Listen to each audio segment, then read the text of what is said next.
Welcome back to Against My Better Judgment, the podcast where two friends, I'm Tamara Golden. and I'm Danielle Whiteside, tell the truth, share the lessons, and laugh about the moments that we knew better but did it anyway.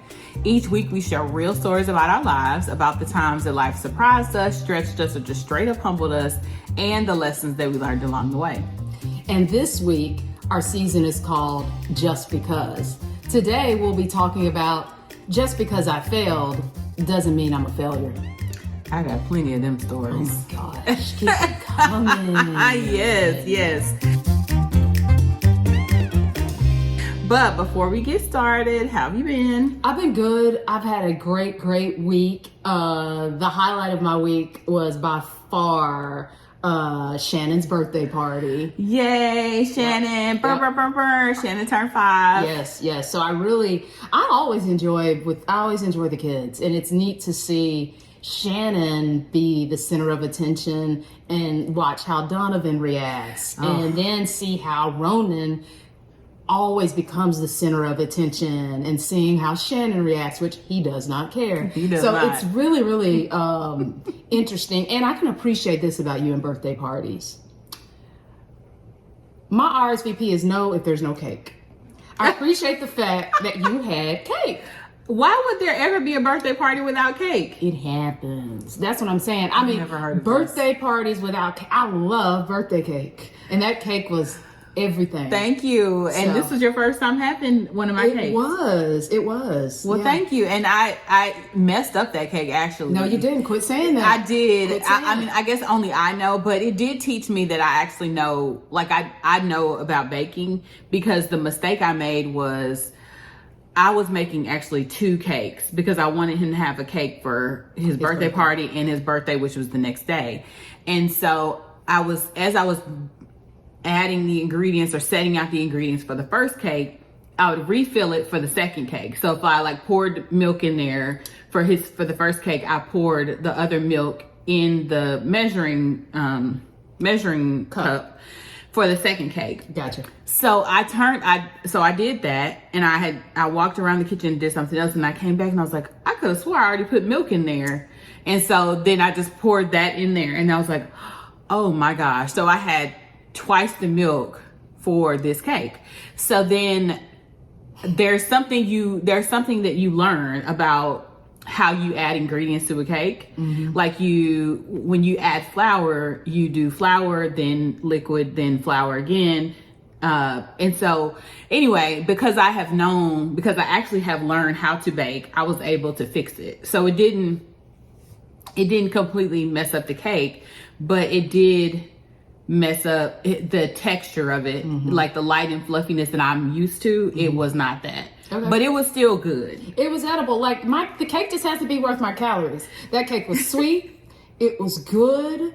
I tasted all the love and care that you put into that cake, and it didn't have too much icing. No, and it's not going to be. My test is this: if I eat a bite and I automatically want to drink water afterwards, it's too much ice and it's too sweet. Okay.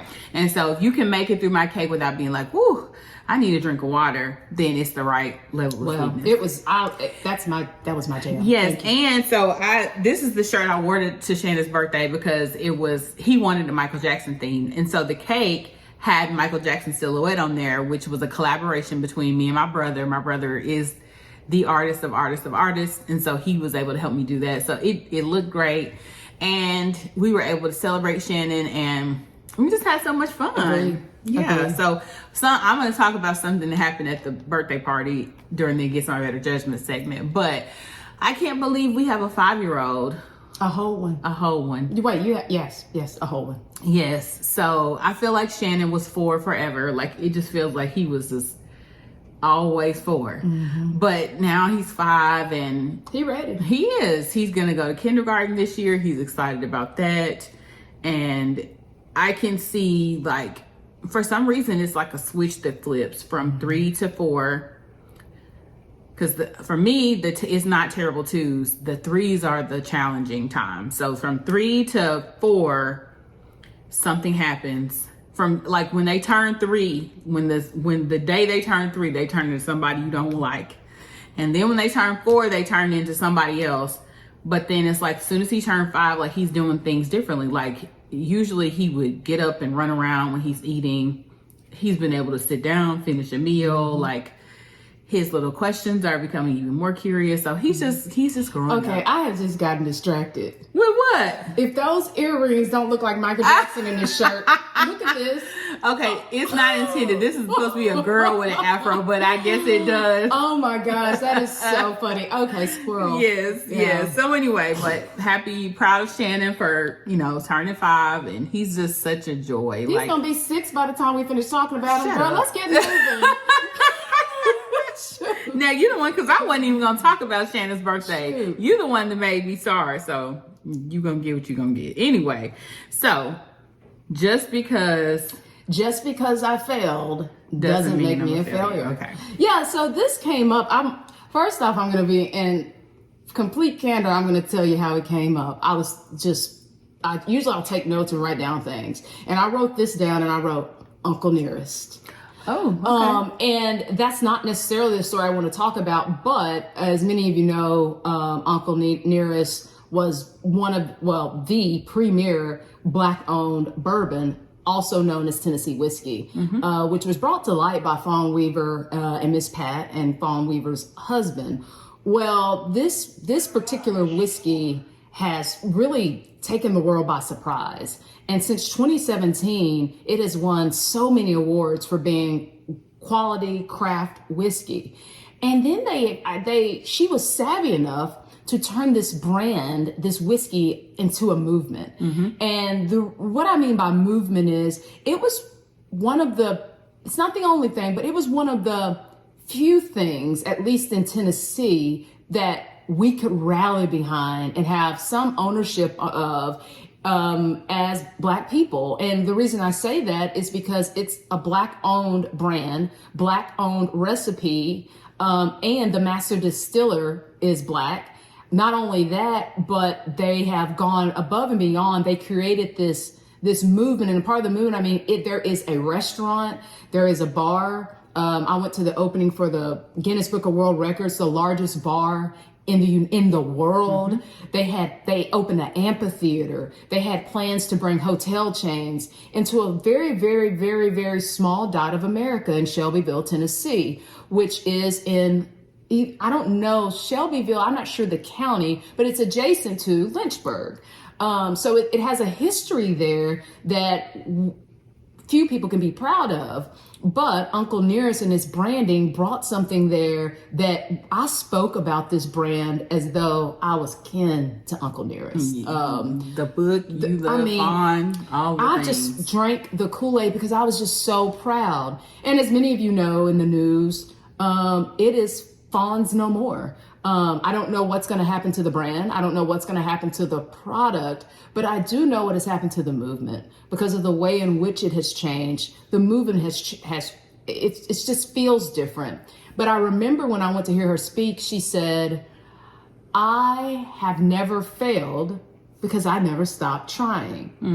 And that hit me. And I was just wondering, I'm wondering, Fawn, I hope you're still trying. But again, with this today, I failed, but I'm not a failure. It's more in line with a conversation about the difference between the words. Failing is just an event, a point in time. The word failure almost indicates some sort of inherent, some sort of lifestyle change, something that's more permanent. And I was reflecting on what I've learned from times in which I failed. I mean, I failed so many times, but I've never categorized myself as a failure. And there's a big difference in that. I've never identified as a failure. And so I just wanted to talk about that a little bit today. And I think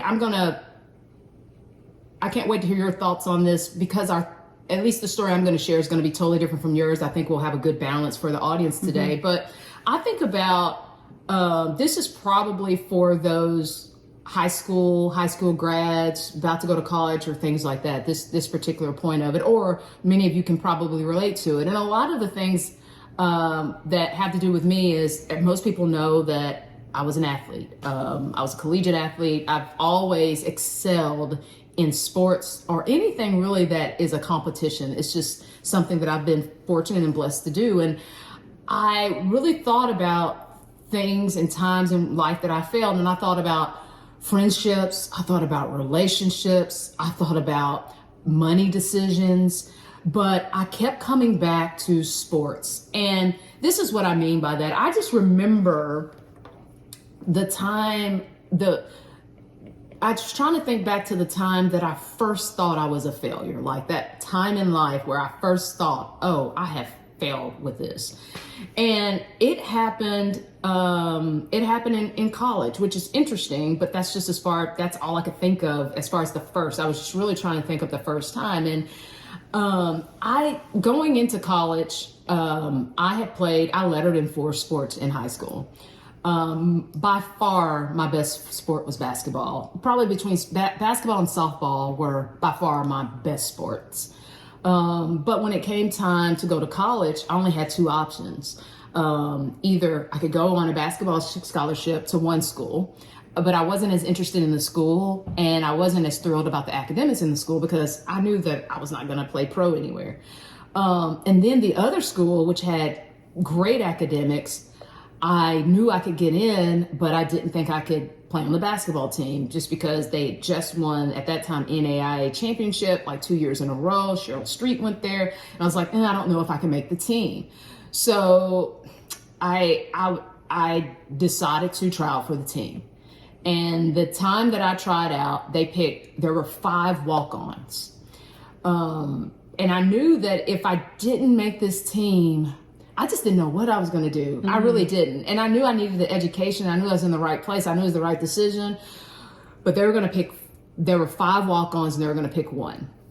And it was a 2-week tryout, if you will, with the rest of the team. And so at the end of that 2 weeks, Coach Hudgens at the time called me into the office. She called people back and forth into the office, and it was my turn of the walk-ons. And I saw people walking past. And I'd won the spot.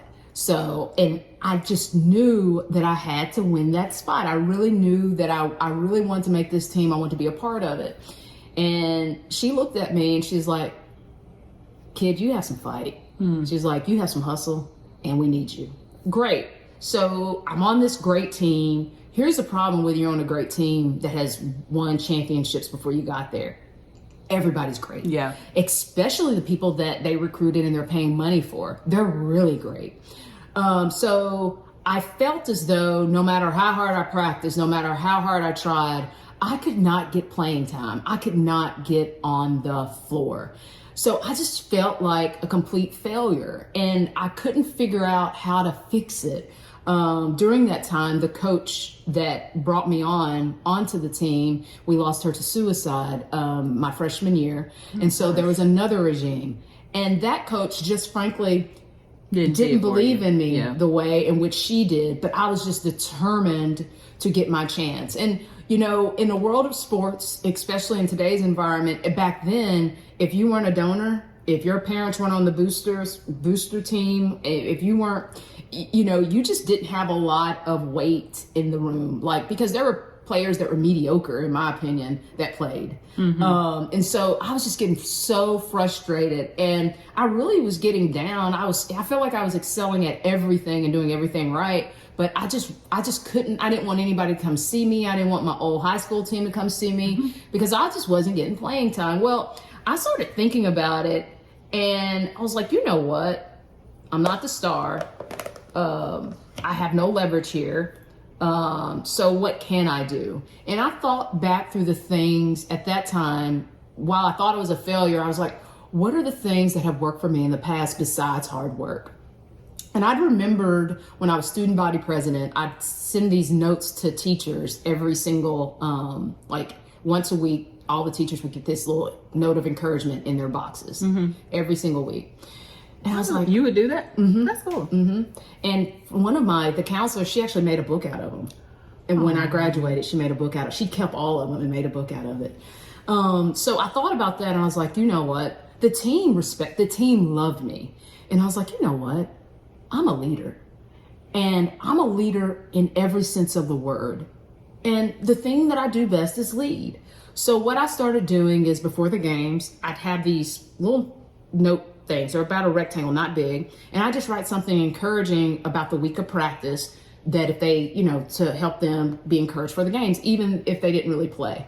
And I did that every week. I mean, the team was just rallying behind me, and they saw me as a leader. So at a time in which I thought that I was a failure, it was also a time where I had the most growth, because I had to have flat out humility. I had to deal with things that were not fair.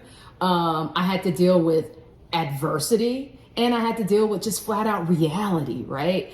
But it taught me in that moment to control things that I can control, and always go back to the things that worked for me. And anybody who knew me during COVID, that same thing that worked for me. When I felt like in COVID, there was a sense of, I don't know that it was a sense of feeling like I'd failed or a failure, but it was a sense of just isolation or things that just didn't connect. And I pulled back to the things that have always worked for me. And things that work for me is doing something outward. If I do something positive outward, it helps me inward. And so there were 20 to 30 of y'all that got a note from me every other week during COVID for almost a year, because those are the things that work for me. So I say those moments where you feel as though you fail, recognize them as just points in time. And then if you can figure out a way to own what you can control, and then not identify as a failure. That's a total identity, and we don't do that. Yeah. So I was making some notes here, and I think the only difference between failing and being a failure is the response. Yeah. It's the same event. Yep. But it's the response to that event. And so if you can benefit from a mindset of, I can get knocked down, but I will always get back up. Yep. Then you are taking yourself from just failing, from not being a failure to just failing. And, to me, being a failure is something you put on, but you don't have to put that on, and don't, because so many people out here fail many times. Oh, I mean, sure. I was jotting down. Everyone fails. Everyone. There's not one of the things when I was a younger person, like I would say for in my teens, like my greatest fear was failing or being a failure. And I don't really even know where that came from, but I was just determined, like, I'm not gonna fail. Nope. I'm not gonna be a failure. I'm gonna put my best foot forward. And that has not been without its challenges. Absolutely. And so I had made a few notes, so I think I've talked about this before, but I feel like when I describe this, it feels like I failed, and I'm still trying to get to the other side of what feels like a triumph. But anyway, when I was interim president, I decided that I loved it so much that I was going to put my name in the hat to be, full-time president, permanent president. And I was a finalist, which means when you are a finalist, like, you come to campus and you do these forums all day. It's like an all-day interview, but it's very public. And so it reminded me that I think that's, to me, what feels like the biggest failure was when other people can see it. There have been times when I might have applied. I think I've mentioned this. I applied to go back to school and I didn't get in. Well, I can never tell anyone, and I can cope with that myself. But when everybody else sees it, it's just that much more, it just feels that much more of a failure. And so anyway, very publicly, put myself out there and very publicly got rejected. And I remember that, so they made the vote to appoint the new president December 22nd. So thankfully I was on annual leave for the holidays, but I was supposed to come back on, bless you. I was supposed to come back January 3rd. And he wasn't going to start until March 1st. So I had this period of having to come back, knowing that I'm still interim president, but just for a few months, and knowing that I was publicly told we don't want you to serve in this role, is what it felt like. And so I remember being in the bed the night before I was supposed to go back to work, and I was crying. I was telling Andre, like, I cannot go back there. I just feel so embarrassed. I feel like a failure. And of course he was there to encourage me, and it's like, no, you did your best. You are going to do your best. And so in that moment, I just said, you know what? There's nothing I can change about this. The only thing I can change is how I show up every day. Yep. And so I said, I'm gonna finish out this term in the best way that I possibly can, hand him the keys to a university that's thriving, and, you know, support him in his new journey, and then advocate for myself and for what that future looks like. And so, you know, it doesn't mean, like, I still feel like I failed. I still feel like I failed in those moments, but I showed up for myself. And at some point I feel like I'm gonna have a victory story. I don't know when it's gonna be or what the story is gonna be, but, you know, I think I could have sat in that place, and I have, you know, this has not been without struggle personally, but the thing that makes the difference between someone who's defeated and victorious is just the attitude of, like, I'm not going to be defeated. And I'm going to do my best. Like, I'm going to turn the corner. Even like when I used to have breakups with people, I would say it would be sad and I would cry, but I would say, you know what? That means my man is still out there. Yep. And I'm going to get to find him. And so I don't know why, like, I don't know why this is my posture, but it's the only reason why I'm able to stand here today is because I've been knocked down so many times, but you just keep getting back up. Yep. And my granddaddy used to say this. He said, big shots are nothing but little shots that kept on shooting. That's well said. Yeah. And at some point you'll look up and it won't be a failure, it'll be a victory. Yeah. And I do think that does kind of go to Fawn's point, is that, you know, she never failed because she kept trying. And I think what your granddad says kind of captures that moment. And the other thing is, when you don't even I think I can go so in on something where what I'm going in on, there's no other option. Yeah. So when I'm going for it, there is no thought of what if it doesn't work out. That's not even there. If it doesn't work out, I know it when it doesn't work out. Yeah. But that's, you know, and it's interesting because everybody fails. I mean, everybody. I mean, just think about Hillary Clinton, how she feels about now. Woo. I mean, yeah. Anyway, try something twice in front of everybody. Correct. And in front of everybody. And yes. So I hope she feels vindicated. I hope she does. Well, yeah. You know, let's ask her. So no, good, you know, good stuff. Yeah, I just encourage anyone, like, change your posture. If you feel like it's okay to feel like you failed, but it's not okay to put on the label of failure on yourself, and don't let other people put that on you. It's all about your mindset. Agree. Yeah. Agree. Cool. Well, we're going to move on to the Will Be the Judge segment. Okay. Where we give our qualified yet unqualified opinion. And so this message is from Amari. Amari. I like it when y'all tell us your name. Yes. She says, I became a mom when I was a teenager. So in a lot of ways, my son and I grew up together. It hasn't always been easy, but we've made it. He's leaving for college in a few weeks, and this is our last summer with him living at home. I'm trying so hard not to make every moment special, but I also don't want to look back and wish I'd done more. How do I make the most of this season without making him feel like I'm holding on too tight? Wow. That's interesting, Amari. I don't know. I don't know that there's a solid answer. I think, and this is my philosophy on most things, whatever you feel is right, because I think parenting is like the practice of medicine. You do something hoping for the good. You do your best hoping to get the good result. You make calculated decisions. So for that, I just say this moment is very finite.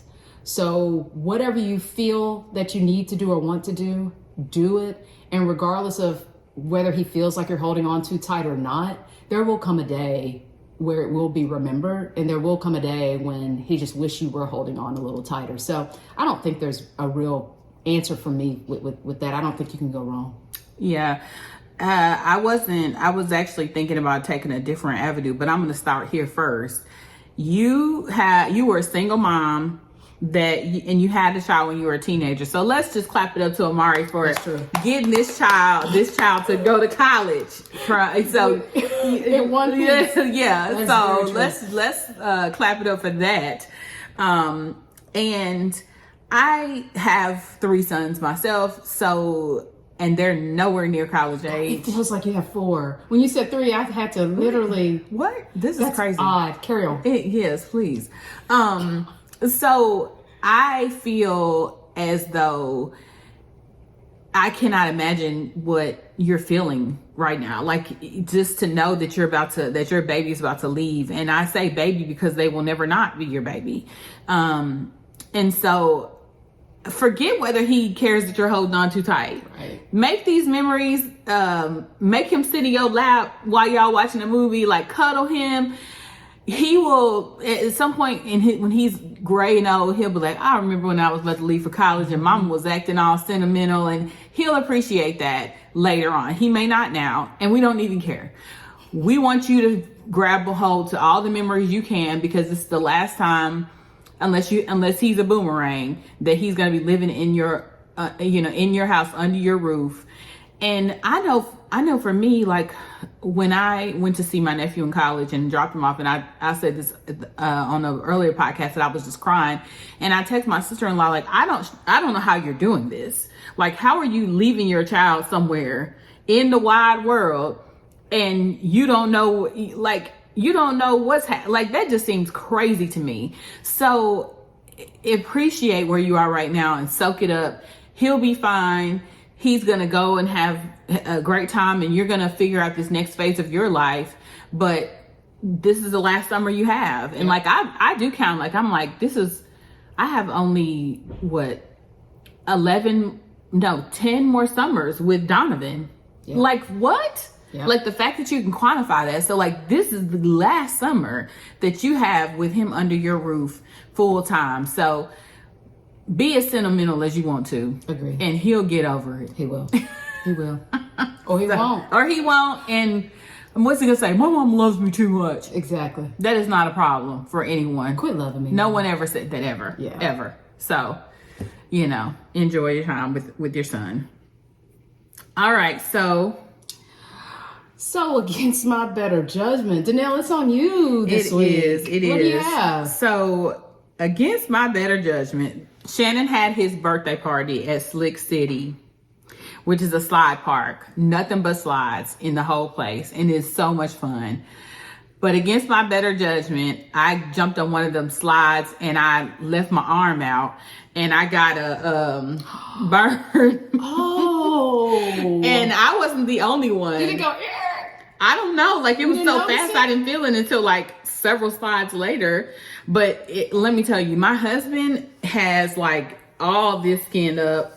His brother the same. And so I was like, because I had been there once before and it didn't happen to me then. But I think I must have got carried away or something and stuck those arms out. Would you try to turn a flip or something? I did not try to do that. But against my better judgment, I didn't tuck myself. Wow, no, against your better judgment, your butt went on that slide altogether. No, well, I'm this type of parent that I'm gonna do everything my kids do. They're not about to out fun me. You gotta let them know. Yeah, like, I want them to know my mama's not gonna sit on the sidelines. Because like the days before that, we had gone to this indoor amusement park, so I got on a couple of rides with them. Indoor amusement park. Yeah, circus. No, it's called the City Forum. It had like a few roller coasters, putt, go-karts. Okay. Laser tag. It's in Clarksville. Oh, that's out of But time. we had so much fun. Okay. We had so much fun. And again, I'm until I can't no more, I'm doing it. I heard that. And I'm gonna be the mom that's like, no, my mom's fun. We're gonna hang out with her. So I was sliding like everybody else. Even my mom was sliding. She did. I called her on the did you see my picture? I called her. I found that purple shirt. I said, there she is. She had a good time. So, but against my better judgment, I didn't tuck these elbows in and I got skint up. That's all right. So what was your takeaway for this week? I think it's just a reminder that your attitude affects your altitude. So you're not ever a failure. It's just that you failed. That's a fact. Move on in victory, knowing that you learn along the way to help you be successful the next time. So no, I totally agree with that. I really believe that times you fail, it's a singular event, point in time. Failures are part of your story and not part of your identity. So totally believe that. Yeah. So thanks. Yeah, well, thanks for joining us. And if you want us to judge you in your life, please send us an email at againstmybetterjudgmentpod@gmail.com or on Facebook and Instagram at Against My Better Judgment Pod. What's wrong with me? Yeah. So let me just jump in here. So if y'all are going to give us any stars, let's make them 5 stars. Yes. And we will see y'all next week. See you next time. Bye.